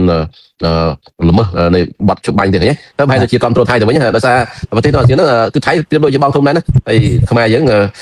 មានប្រៀបអីនៅក្នុងអាស៊ានហ្នឹងហើយសំបីតែចិនដែលជាមិត្តតែថែមហ្នឹងហើយនៅវៀតណាមដែលជា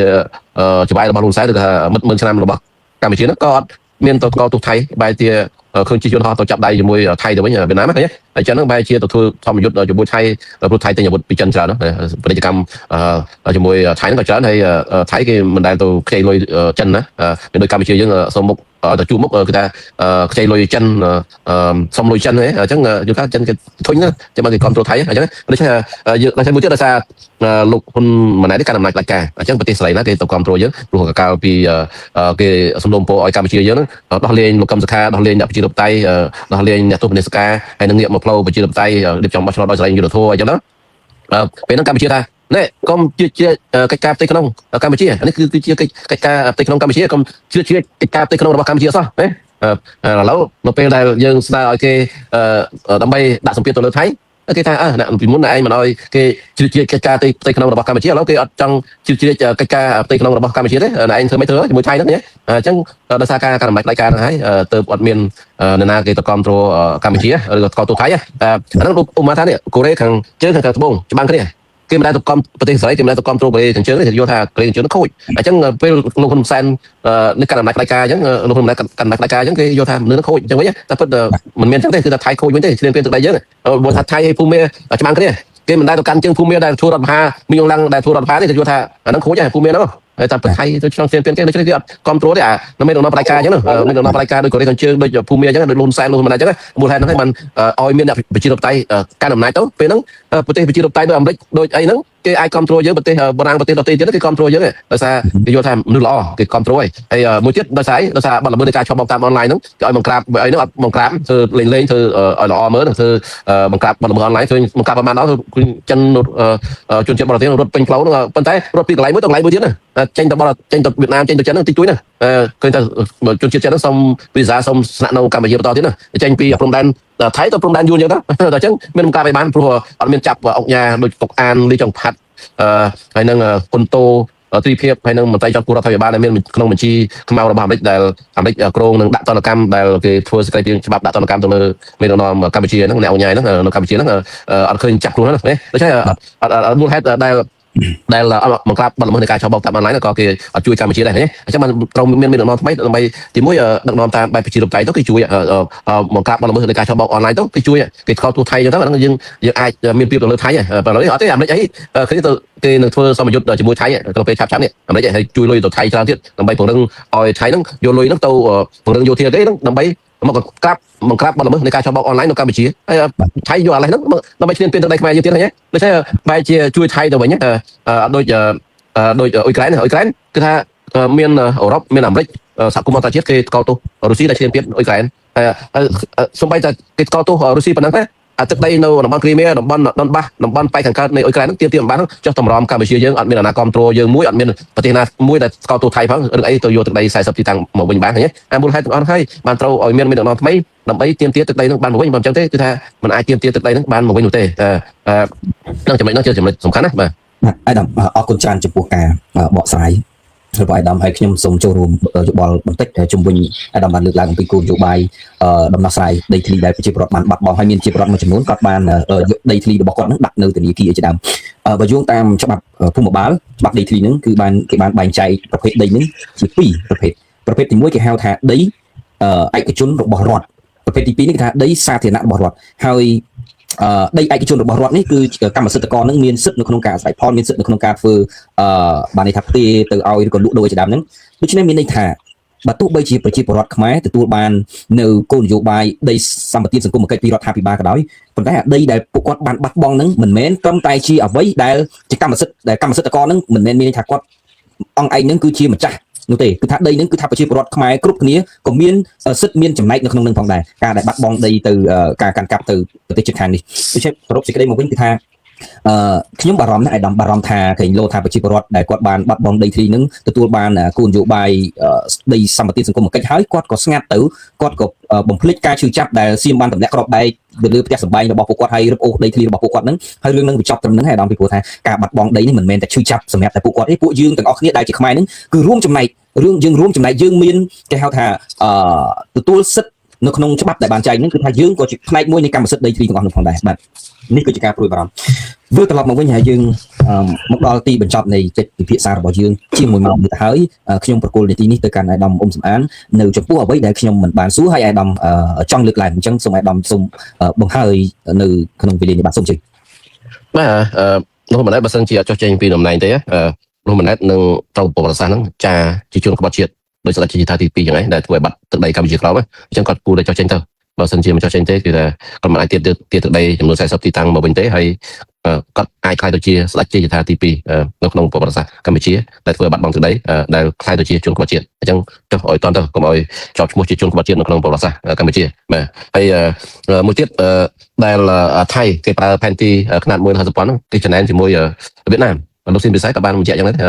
លោកស៊ីនពិស័យគឺជាអ្នកជំនាញព្រំដែនក៏ជាអតីតប្រធានគណៈកម្មការព្រំដែនកម្ពុជាប្រចាំនៅប្រទេសប្រាំងហើយក៏ជាអតីតមន្ត្រីកិច្ចការព្រំដែនក្នុងផែនទីសម័យសង្គមរាស្ត្រនិយមហើយជាអតីតរដ្ឋមន្ត្រីក្រសួងរាយរដ្ឋាភិបាលសម័យលន់នល់បាទគាត់បានបញ្ជាក់យ៉ាងហ្នឹងថាដោយសារតែលោកហ៊ុនសែនក៏ប្រើផែនទីຂະຫນាត150,000ដែលជាផែនទី UTM ຂະຫນាត150,000របស់ប្រទេសអាមេរិកខាងដើម្បីបោះបង្គោលព្រំដែនជាមួយវៀតណាមណាអញ្ចឹងនៅពេលដែលប្រើផែនទីផ្សេងក្រៅពីផែនទីបោនຂະຫນាត1លើ 100,000 ជាមួយវៀតណាមហ្នឹងអញ្ចឹងថៃគេចំណែនយ៉ាងដែរថាព្រំដែនជាមួយវៀតណាមមិនច្បាស់លាស់ហើយមិនប្រើផែនទីបារាំងអញ្ចឹងដូចគេអត់ប្រើផែនទីបារាំងដែរគេប្រើផែនទីຂະຫນាត150,000ដែលគូសដល់ឯកតោភាគីដែរឃើញទេថៃវាចំណែនជាមួយវៀតណាមអញ្ចឹងបានគេប្រើផែនទីຂະຫນាត1លើ 50,000 ហើយអត់ព្រមប្រើផែនទីຂະຫນាត1លើ 200,000 ដែលជាផែនទីឧបសម្ព័ន្ធផ្ចង់សន្ធិសញ្ញាបារាំងសៀមឆ្នាំ1604 1607ហើយនៅមើលសន្ធិសញ្ញានេះសន្ធិសញ្ញាមកពេញថៃឆ្នាំ2015ចំណុចទី7គេបានបញ្ជាក់ពីការប្រើផែនទី UTM ຂະຫນាត1លើ 50,000 គេថាព្រំដែនផែនទីព្រំដែនរវាងប្រទេសទាំងពីរនៅទំព័រទី7នៃទីមកពេញថៃឆ្នាំ2015ហ្នឹងផែនទីព្រំដែនរវាងប្រទេសទាំងពីរដោយមានចែងខាងលើក្នុងពាក្យចក្ខណ្ឌ3នៃប្រការនេះនឹងជំនួសផែនទីបោនຂະຫນាត1លើ 50,000 បាទយកចំនួនផែនទីបោនຂະຫນាត1លើ 50,000 របស់បារាំងវិញចំនួន26ផ្ទាំងផែនទីបោននោះមានចំនួន26ផ្ទាំងនិងផែនទី UTM ຂະຫນាត1លើ 50,000 ចំនួន40ផ្ទាំងអមសន្ធិសញ្ញាកំណត់ព្រំដែនឆ្នាំ1985និងប្លង់ទាំង4អមសន្ធិសញ្ញាពេញថែមនេះឃើញទេអញ្ចឹងមានបានបញ្ជាក់ពីការប្រើផែនទី UTM ຂະຫນាត1លើ 50,000 នោះចំនួន40ផ្ទាំងដែលផែនទីហ្នឹងអមសន្ធិសញ្ញាឆ្នាំ85សម័យយួនទូត្រាឃើញទេអញ្ចឹងយើងប្រើផែនទីដែលយួនធ្វើឆ្នាំ85សម័យយួនទូត្រាកម្ពុជាយើងហើយអ្នកខ្លះថាយួនគេចិត្តល្អគេមិនដែលចង់បានដីយើងសម័យគេគ្រប់គ្រងអញ្ចឹងឆ្នាំ85ហ្នឹងគេធ្វើឲ្យយើងហ្នឹងគឺចំណេញដីយើងហើយហ្នឹងនិយាយហ្នឹងគឺថាផិតយល់អីហ្មងចំណេញដីយើងរឿងអីយួនយកដីតាមព្រំដែនអស់ហើយបាទហេតុអីមិនបង្គោលកម្ពុជាក្រមឲ្យកម្ពុជាវិញមកបាទដូច្នេះមិនអញ្ចឹងទេបាទសម័យគេគ្រប់គ្រងគេធ្វើឲ្យយើងឆ្នាំ85ហ្នឹងគឺគាត់ជាចំណេញហើយដូច្នេះទីឆ្នាំមកពេញថែមឆ្នាំ2005ហ្នឹងគឺយកតាមទីឆ្នាំ85សម័យយួនទូត្រាអញ្ចឹងសម័យដែលគេទូត្រារឿងអីគេឲ្យយើងចំណេញហើយអញ្ចឹងហ្នឹងគឺថាត្រូវបានទុកជាមុខភាពឬក៏លុបចោលដូចហើយតាមឯកព្រមព្រៀងសន្តិភាពទីក្រុងប៉ារីសឆ្នាំ91ប៉ុន្តែហ៊ុនសែនគាត់មានលុបចោលណាគាត់គម្រាមស្ដេចឆ្នាំ2005ហ្នឹងតែបើស្ដេចមិនឡាយផុសលេខាទៅលើទីឆ្នាំពេញថែមឆ្នាំ2005ទេគាត់នឹងដូររបបពីរបបរាជានិយមទៅជារបបសាធារណរដ្ឋអត់មានស្ដេចហ្មងគាត់ធ្វើស្ដេចខ្លួនឯងគាត់ធ្វើប្រធានាធិបតីហ្នឹងបាទដូច្នេះមូលហេតុហ្នឹងហើយបានជាថៃគេចំណែនដោយសារយើងប្រើផែនទីនេះលោកហ៊ុនសែនក៏ប្រើផែនទីຂະຫນាត1លើ 10,000 ហ្នឹងចំនួន40ផ្ទាំងហ្នឹងមិនមានជាផែនទីរបស់បារាំងហ្នឹងកាត់ទឹកដីទៅឲ្យយួនដើម្បីសំគុណយួនដែលលើបន្ទាប់គាត់ឲ្យកាន់អំណាចអាហ្នឹងមូលហេតុហ្នឹងហើយតែហើយបានជាថៃចំណែនរឿងប្រើផែនទីហ្នឹងហើយព្រំដែននេះតាមសញ្ញាពេញថៃឆ្នាំ2005ហ្នឹងយើងមើលគេហៅថាចំណុចមួយសេចក្តីស្ដែងហេតុហ្នឹងគេថាការបោះបង្គោលហ្នឹងទៅតាមការកាន់កាប់ជាក់ស្ដែងនឹងប្រកាសរបស់ប្រជាពលរដ្ឋច្រើនចំនួនប៉ុន្តែវៀតណាមចូលមកប្រហែលជា3ឆ្នាំឬក៏5ឆ្នាំនេះគេថាគេកាន់កាប់3ចំនួនឬ50ឆ្នាំអីចឹងហើយលោកហ៊ុនសែនគាត់ខ្លាចវៀតណាមផងវៀតណាមជាចវាយគាត់ផងគាត់មិនហ៊ានតបថាយួនថា50ឆ្នាំ3ចំនួនក៏3ចំនួនទៅអញ្ចឹងកាត់ទឹកដីនោះឲ្យទៅយួនទៅដូចនៅបង្គោល203អញ្ចឹងបាត់ភូមិខ្មែរយើងមួយនៅចិនហ្នឹងហើយចូលដីខ្មែរយើងប្រហែលជា2គីឡូម៉ែត្រ3គីឡូម៉ែត្រអញ្ចឹងបោះបង្គោលទៅកាត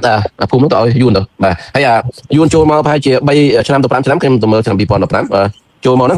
ប្រហែលជាកន្លះគីឡូពេលហ្នឹងយើងទាមទារទឹកដីហ្នឹងមកវិញយួនថាឲ្យកន្លះគីឡូនោះក៏ប៉ុន្តែយកដីតំបន់ផ្សេងទៅឲ្យយួនវិញអញ្ចឹងចូលមកកន្លះគីឡូហើយយកដីតំបន់ផ្សេងទៅឲ្យយួនវិញដូរដីខ្មែរបាត់ដីខ្មែរដោយភូមិលោកហេងសំរិនអញ្ចឹងយួនថាលោកហេងសំរិនទៅរស់នៅលើដីយួនដោយលោកបាកំហុងហើយនឹងលោកសំទូចថាអញ្ចឹងថាទៅរស់នៅលើដីយួនអញ្ចឹងដើម្បីបានគុំលោកហេងសំរិនហ្នឹងទៅយកដល់តំបន់ផ្សេងនៅមេមត់ហ្នឹងទៅឲ្យយួនវិញអញ្ចឹងដូរដីខ្មែរបាត់ដីខ្មែរអញ្ចឹងតំបន់ខ្លះដូចនៅផ្ទះគេថាផ្ទះ3ខ្នងផ្ទះ6ខ្នងនៅគេថាភូមិនៅស្រុករមេហែកខេត្តស្វាយរៀងគេថាភូមិដងឃុំដងបាទចូលមកដីខ្មែរយើងសម័យលោកហុងលោកឌីគាត់ធ្វើជាស្នងការអគ្គស្នងការនគរបាលជាតិហ្នឹងល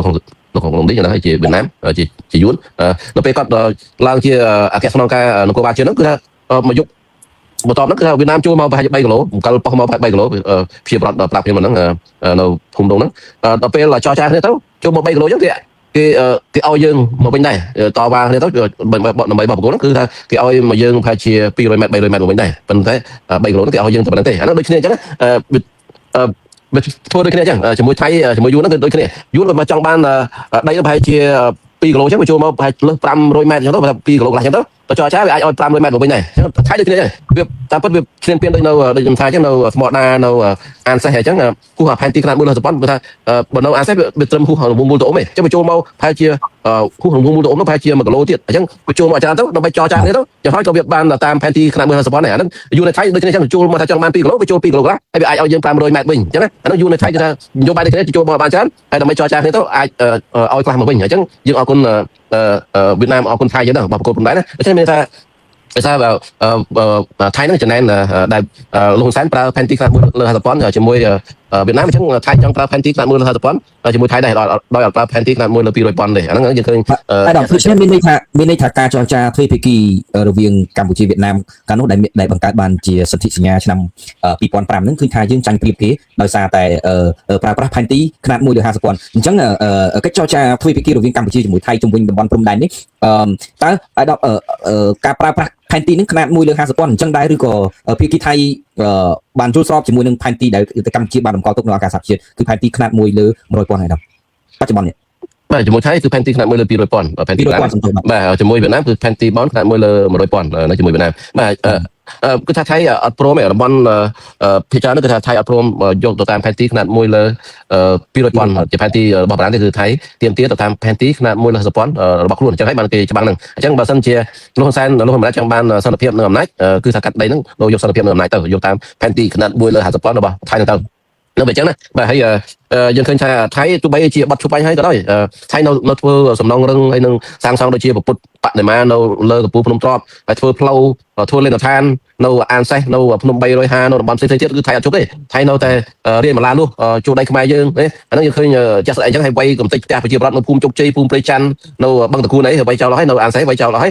យើងឃើញថាថៃអត់ជប់សកម្មភាពទេហើយគេថាហ្នឹងដីរបស់គេគេយកបានដល់កម្ពុជាយើងអត់ហ៊ានតវ៉ាហើយបើសិនជាឲ្យធ្វើជាសំណងរឹងថ្ងៃក្រោយទៅគេយកអាគោលការណ៍ថា de facto គោលការណ៍នៃការកាន់កាប់ចាត់ស្ដែង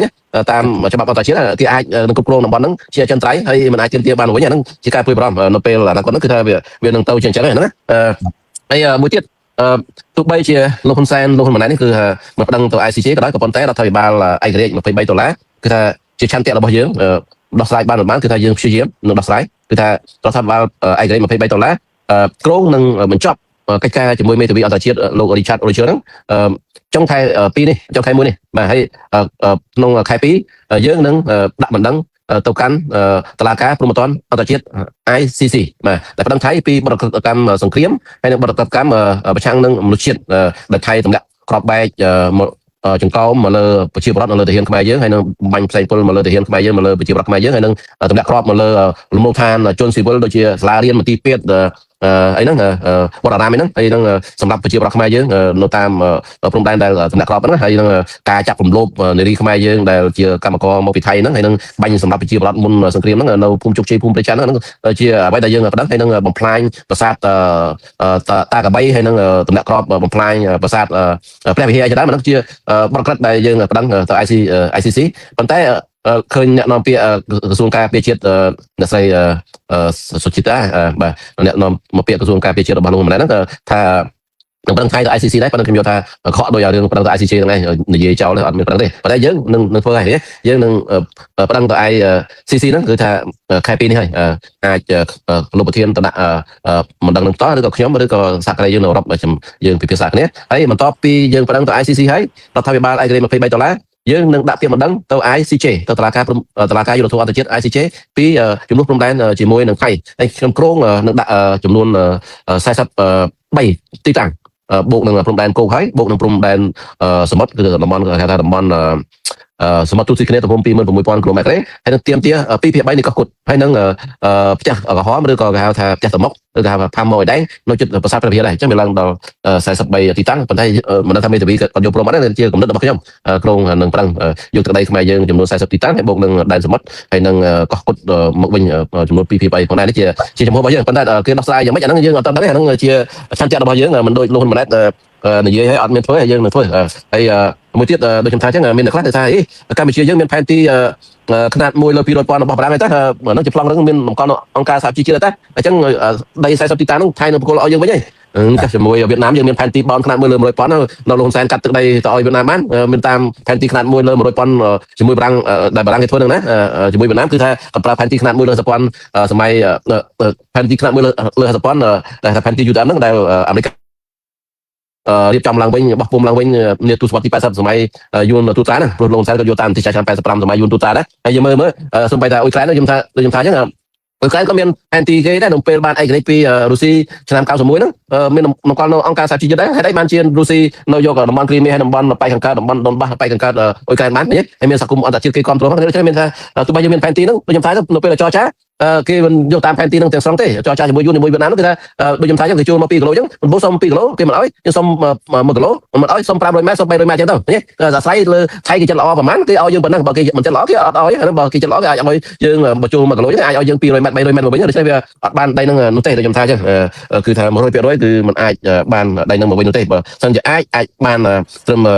10ទៅ20%ហ្នឹងយ៉ាងច្រើនណាអាហ្នឹងថៃគេអាចឲ្យប៉ុណ្ណឹងហើយមួយទៀតដែលខ្ញុំសុំតិចលោកមនីរឿង UN Close យ៉ាងម៉េចបាទជឿ UN Close បាទស្ទាបបាទ UN Close នេះបាទ UN Close នេះក៏សំខាន់ដែរគឺគេហៅថាអនុសញ្ញាអង្គការសហប្រជាជាតិស្ដីពីច្បាប់សមុទ្រឬនីតិសមុទ្រដែលរដ្ឋសភារបស់លោកហ៊ុនម៉ាណែតហ្នឹងបានអនុម័តថ្មីនេះហ្នឹងវាដូចសឹងលើពោះពេលហើយគេថាដល់គោបាត់ហើយបានធ្វើរបបហ្នឹងបាទដល់យួនថៃយកទឹកដីយកសមុទ្រយើងអស់ហើយបានមកធ្វើច្បាប់ក្រោយបាទយកកោះគុតយកដែនសមុទ្រទូទីគ្នាទំហំ 26,000 គីឡូម៉ែត្រទៅគ្រប់គ្រងហើយថៃហើយយួនយកកោះត្រល់កោះកញ្ចក់សេះហើយនឹងដែនសមុទ្រ 30,000 គីឡូម៉ែត្រហើយនឹងតំបន់ទឹកបរិសាទនោះចំនួន 10,000 គីឡូម៉ែត្រទៀតទៅគ្រប់គ្រងហើយបានយើងមកធ្វើច្បាប់ហ្នឹងក៏បាត់មកធ្វើរបបវាថាវាពោះពេលហើយប៉ុន្តែយ៉ាងណាក៏ដោយនៅពេលដែលគាត់ធ្វើនេះគឺខ្ញុំយល់ថាគាត់ធ្វើដើម្បីទៅចរចាព្រំដែនសមុទ្រជាមួយថៃរឿងតំបន់ទូស៊ីគ្នាទំហំ 26,000 គីឡូម៉ែត្រហ្នឹងហើយនឹងចរចារឿងកោះគុតអីហ្នឹងហើយនឹងប្រេងនៅស្មានដែលមានតម្លៃ $300,000 លាននៅបាតសមុទ្រទូស៊ីគ្នាជាមួយថៃហ្នឹងក៏ប៉ុន្តែបើតាម UN នេះគឺថាកោះគុតហ្នឹងនៅចម្ងាយទៅ32 គីឡូម៉ែត្រពីឆ្នេរចាំយាមខេត្តកោះកុងឯងហើយតំបន់តបចំរហូតដល់44 គីឡូម៉ែត្រចេញពីឆ្នេរអញ្ចឹងវាកោះគុតក៏ជាកោះរបស់ខ្មែរដែរហើយបើតាមផែនទីឧបសម្ព័ន្ធខ្ញុំទីឆ្នាំប្រាំងសៀមឆ្នាំ 1907 បញ្ជាក់ថាយ៉ាងហោចពាក់កណ្ដាលនៃកោះគុតហ្នឹងគឺជារបស់កម្ពុជាអញ្ចឹងបើតាមច្បាប់សមុទ្រឬក៏ UN Close ឆ្នាំ82ហ្នឹងហើយនឹងផែនទីឧបសម្ព័ន្ធខ្ញុំទីឆ្នាំប្រាំងសៀមឆ្នាំ 1907 ហ្នឹងគឺកោះគុតយ៉ាងហោចពាក់កណ្ដាលជារបស់កម្ពុជាហើយបើតាម UN Close ឆ្នាំ82ហ្នឹងតំបន់សមុទ្រទូស៊ីគ្នាទំហំ 26,000 គីឡូម៉ែត្រហ្នឹងវាស្ថិតនៅក្នុងតំបន់សេដ្ឋកិច្ចផ្នែកមុខរបស់កម្ពុជាស្ថិតនៅក្នុងតំបន់គេហៅថាតបខ្យល់របស់កម្ពុជាស្ថិតនៅក្នុងតំបន់ដែនដីសមុទ្រដែនដីរបស់កម្ពុជាអញ្ចឹងវាស្ថិតនៅក្នុងដែនសមុទ្ររបស់កម្ពុជាហើយបើយើងលោកហ៊ុនម៉ាណែតគាត់ចរចាជាមួយថៃអត់ប្រឹងថៃទៅ ICJ ទៅតុលាការអាជ្ញាកណ្ដាលអន្តរជាតិ PCA ទេគឺថាអត់បានដែនសមុទ្រទំហំ 26,000 គីឡូម៉ែត្រហ្នឹងមកវិញទេហើយក៏គាត់បានដែរប្រកាសជាបាត់ហើយថៃមិនអោយទេហើយថៃចង់លុបចោល MOU ឆ្នាំ 2001 ហ្នឹងទៀតដើម្បីយកដែនសមុទ្រនោះទៀតហើយសប្តាហ៍ថៃគ្រប់គ្រងយើងទៀមទាត់បាននៅលើក្រដាសអាសមុទ្រទូស៊ីគ្នាទំហំ 26,000 គីឡូម៉ែត្រយើងគ្រប់គ្រងនៅលើក្រដាសប៉ុន្តែជាក់ស្ដែងថៃគ្រប់គ្រងទាំងអស់អញ្ចឹងបានជាថៃក៏មានកន្លងមកដែរពេលសង្គ្រាមថានឹងបិទដែនសមុទ្រឲ្យកម្ពុជាដឹកសម្លេងចូលមកហើយបិទបានមានណាបិទទៅគឺថាខ្ញុំបាត់ផែនទីនឹងទៅណាក្នុងកន្លែងណាបើបិទមានណាគឺថាយើងមិនអាចចូលមកបានទេយើងមិនអាចនាំតំណែងចូលមកបានទេព្រោះអត់ដែនសមុទ្រនោះបិទទៅគឺថាចប់ហ្មងយើងអាចចូលមកបានបាទខ្ញុំចាំបង្ហាញនៅពេលក្រោយក្នុងស្លាយណាបាទផែនទីនោះគឺថាពេលបិទទៅគឺថាចូលបានទេយើងមានតែចូលតាមវៀតណាមហើយបើសិនជាវៀតណាមបិទទៀតគឺថាមិនអាចចូលបានទេខ្ញុំប្រាប់បង្ហាញផែនទីហ្នឹងគឺថាវៀតណាមយក 30,000 គីឡូម៉ែត្រថៃយក 30,000 គីឡូម៉ែត្រដល់សមុទ្រហ្នឹងចង់ទៅសមុទ្រអន្តរជាតិបើថៃបិទហើយគឺចូលបានទេមានសុំចូលតាមវៀតណាមហើយថ្ងៃក្រោយវៀតណាមបិទទៀតគឺចូលទៅសមុទ្រអន្តរជាតិបានដោយសារតំបន់ហ្នឹងថៃគ្រប់គ្រងបាទហ្នឹងខ្ញុំយល់ថាដើម្បីចរចាជាមួយថៃហ្នឹងគឺថាมันអាចបានដែនសមុទ្រយើងទំហំ 26,000 គីឡូម៉ែត្រមកវិញហើយនឹងប្រេងនៅស្មានទំហំដែលមានតម្លៃ $300,000 មកវិញហើយនឹងកោះគុតក៏បានដែរហើយដែលយើងនេះដែលគ្រាន់តែអនុម័តទៅលើ UN Close ឬក៏គេហៅថាផ្ដល់ច្បាប់បានទៅលើ UN Close ហ្នឹងហើយយើងទៅចរចារឿងកោះត្រល់កោះកញ្ចក់សេះក៏បានដែរជាមួយវៀតណាមហើយដែនសមុទ្រដែលវៀតណាមយក 30,000 គីឡូម៉ែត្រហើយនឹងតំបន់ទឹកបរិសាសទំហំ 10,000 គីឡូម៉ែត្រក៏បានដែរតោះតែប៉ណ្ដឹងថៃនិងវៀតណាមទៅតុលាការអន្តរជាតិទើបអាចបានដែនសមុទ្រនិងកោះរបស់យើងមកវិញបើសិនយើងប៉ណ្ដឹងទៅ ICJ ឬក៏ PPA តុលាការអាជ្ញាកណ្ដាលអន្តរជាតិហ្នឹងយើងអាចនឹងបានដែនសមុទ្រហ្នឹងទំហំ 26,000 គីឡូម៉ែត្រពីថៃមកវិញបានយ៉ាងហោចពាក់កណ្ដាលនៃកោះកុនមកវិញ ប្រេងនៅស្មានហ្នឹងតម្លៃ$300,000ហ្នឹងបាច់ចែកជាមួយថៃទេមកយកដាច់តែម្ដងហើយបើប្តឹងទៅវៀតណាមទៅតុលាការអន្តរជាតិយើងអាចនឹងបានកោះត្រល់កោះកញ្ចក់សេះហើយនឹងដែលសមុទ្រ10,000 គីឡូម៉ែត្រក្រេដែលជាគេថាតំបន់ទឹកប្រសាសន៍ដាក់សមុទ្រយើងរួមជាមួយវៀតណាមហ្នឹងហើយនឹងសមុទ្រទំហំ30,000 គីឡូម៉ែត្រក្រេមកវិញបើប្តឹងប៉ុន្តែចរចាទ្វេភាគីគឺ100%អត់បានទេហើយដូចខ្ញុំថាអញ្ចឹងដោយសារលោកហ៊ុនសែនក៏ធ្វើគេថាសិស្សញ្ញាឆ្នាំ1982ស្ដីពីតំបន់ទឹកប្រសាសន៍ហ្នឹងហើយនឹងលោកហ៊ុនសែនចេញអនុក្រឹត្យនៅឆ្នាំ82ហ្នឹងហើយទើបឲ្យវៀតណាមគ្រប់គ្រងទៅលើដែនសមុទ្រទំហំ30,000 គីឡូម៉ែត្រក្រេរបស់ខ្មែរហើយនឹងដាក់សមុទ្រខ្មែររួមជាមួយវៀតណាម10,000 គីឡូម៉ែត្រក្រេហើយនឹងបាត់កោះត្រល់និងកោះកញ្ចក់សេះអាហ្នឹងដោយសារលោកហ៊ុនសែនគាត់ធ្វើឆ្នាំ82សម័យយូរទូត្រាហើយដោយសារធ្វើឆ្នាំ82ហ្នឹងហើយទើបថៃមានលេសយកដែនសមុទ្រខ្មែរយើងទំហំ30,000 គីឡូម៉ែត្រក្រេទៀតណាដោយសារអ្វីដែលលោកហ៊ុនសែនសញ្ញាឆ្នាំ82ជាមួយវៀតណាមហ្នឹងហើយពេលឆ្នាំ97រដ្ឋប្រហារបន្ទាប់ពីរដ្ឋប្រហារហ្នឹងលោកហ៊ុនសែនទៅតវ៉ាជាមួយថៃនៅបាងកកថាហេតុអីបានជាថៃឯងយកដែនសមុទ្រខ្មែរយើង30,000 គីឡូម៉ែត្រក្រេហ្នឹងទៅគ្រប់គ្រងអញ្ចឹងឬក៏ទំហំ26,000 គីឡូម៉ែត្រក្រេទៅគ្រប់គ្រងអញ្ចឹងពេលហ្នឹងថៃគេប្រាប់ថាមកពីលោកហ៊ុនសែនឯងសញ្ញាជាមួយវៀតណាមឆ្នាំ82បានគេយកដែនសមុទ្រ30,000 គីឡូម៉ែត្រក្រេហ្នឹងហើយបើសិនជាលោកហ៊ុនសែនឯងចង់ទៅតវ៉ាជាមួយវៀតណាមទៅមកទៅស៊ូវៀតណាមទៅពេលហ្នឹងលោកហ៊ុនសែនអត់ហ៊ានស៊ូវៀតណាមទេស៊ូថៃវៀតណាមមិនហ៊ានស៊ូព្រោះគាត់សញ្ញាជាមួយវៀតណាមហើយវៀតណាមច្បាយរបស់គាត់ហ្នឹងដូច្នេះដោយសារតែមូលហេតុគាត់សញ្ញាឆ្នាំ82ហ្នឹងហើយបានទៅគាត់ធ្វើឲ្យបាត់បង់ដែនសមុទ្រយើងជាមួយថៃ30,000 គីឡូម៉ែត្រដែរហើយបើសិនយើងយកអត់ខ្លួនមកប្រើជាមួយវៀតណាមវាផ្ទុយទៅនឹងអ្វីដែលគាត់សញ្ញាជាមួយវៀតណាមឆ្នាំ82បើសិនជាគិតតាម UN ខ្លួនគេថាសមុទ្រដែនដីហ្នឹងវារហូតដល់12 ម៉ាយលសមុទ្រស្មើនឹង22 គីឡូម៉ែត្រ22 គីឡូម៉ែត្រហ្នឹងកោះត្រល់តែ15 គីឡូម៉ែត្រពីឆ្នេរកំពតហ្នឹងណា15 គីឡូម៉ែត្រហើយយើងតាមសមុទ្រដែនដីរហូតដល់22 គីឡូម៉ែត្រនោះអញ្ចឹងវាកោះត្រល់ជារបស់យើងកោះកញ្ចក់សេះចេញពីកោះត្រល់15 គីឡូម៉ែត្រអញ្ចឹងពីឆ្នេរកំពតទៅដល់កោះត្រល់15បូកនឹង5ទៀត20ហ្នឹងអញ្ចឹង22 គីឡូម៉ែត្រនោះអញ្ចឹងកោះកញ្ចក់សេះបើគិតពី UN ក្នុងច្បាប់សមុទ្រឆ្នាំ82ជារបស់យើងក៏ប៉ុន្តែបើតាមដែលលោកហ៊ុនសែនសញ្ញាជាមួយវៀតណាមឆ្នាំ82បញ្ជាក់ថាកោះត្រល់កោះកញ្ចក់សេះហ្នឹងជារបស់វៀតណាមអញ្ចឹងដោះស្រាយទ្វេភាគីធ្វើម៉េចបានកោះត្រល់កោះកញ្ចក់សេះនៅដែនសមុទ្រដែលយួនហ្នឹងដូច្នេះមូលហេតុហ្នឹងវាផ្ទុយUN ក្នុងមកប្រើវាផ្ទុយដែលលោកហ៊ុនសែនសញ្ញាឆ្នាំ82ដែលកាត់ដែនសមុទ្រនិងកោះហ្នឹងទៅឲ្យវៀតណាមហើយវាធ្វើឲ្យបាត់បង់ដែនសមុទ្រជាមួយថៃទៀតវាមានសំណោះគ្នាអញ្ចឹងបានជាផ្ទុយគ្នាអញ្ចឹងបានវាមិនអាចយកដែនសមុទ្រហ្នឹងយកមកវិញបានទេបាទអរគុណអរគុណអ្នកដំអ៊ុំសំអានមុននឹងយើងបិទបញ្ចប់ខ្ញុំបាទសូមធ្វើការលើកខមមិនបងប្អូនយើងដែលគាត់បានចូលរួមខមមិននឹងមួយចំនួនលោកឆាងចិត្រាគាត់បានសរសេរថាសៀមគេបានកាន់កាប់มันអាចយកមកវិញបានទេមានតែពួកត្រពងមួយចំនួនដែលហើយគេមិនឲ្យនិយាយទៀតបាទហើយមានអ្នកខមមិនម្នាក់ទៀតហ្នឹងគាត់ឈ្មោះអានីហ្សានូណាគាត់បានសរសេរថាកោះត្រល់ជារបស់ខ្មែរសុខចិត្តលើកដៃសញ្ញេដាក់ជើងពៀនឲ្យទៅយួនដោយសារតែអំណាចធ្វើទង្វើអីព្រៃផ្សាយអីជាដើមចឹងទៅបាទមានខ្មែរអមតៈក៏បានចូលរួមខមមិនដែរហើយជាកិច្ចចុងក្រោយនេះខ្ញុំកាលណាខ្ញុំបាទសូមថ្លែងអំណរគុណដល់អ្នកដែលចូលរួមទស្សនានិងជាថ្មីម្ដងទៀតសូមអរគុណអាយដាមអ៊ុំសំអានដែលបានចំណាយពេលវេលាហើយចូលរួមបកស្រាយយ៉ាងលម្អិតជាមួយកិច្ចការងារព្រំដែនហើយអាយដាមក៏បានបញ្ជាក់ផងដែរថារដ្ឋាភិបាលកម្ពុជាឯករាជ្យ$23នឹងគ្រោងនឹងដាក់ពាក្យបណ្ដឹងយើងខ្ញុំសូមជូនពរឲ្យដំណើរការនៃកិច្ចការងារដែលធ្វើពាក្យបណ្ដឹងទៅតុលាការអន្តរជាតិនេះទទួលបានជោគជ័យនិងមានប្រសិទ្ធភាពនៅក្នុងការទាមទារទឹកដីរបស់យើងត្រឡប់មកវិញបែបខាងតែបានគណៈនេះយើងទាំងអស់គ្នាខ្ញុំបាទរួមជាមួយអាយដាមអ៊ុំសំអាននិងអ្នកបច្ចេក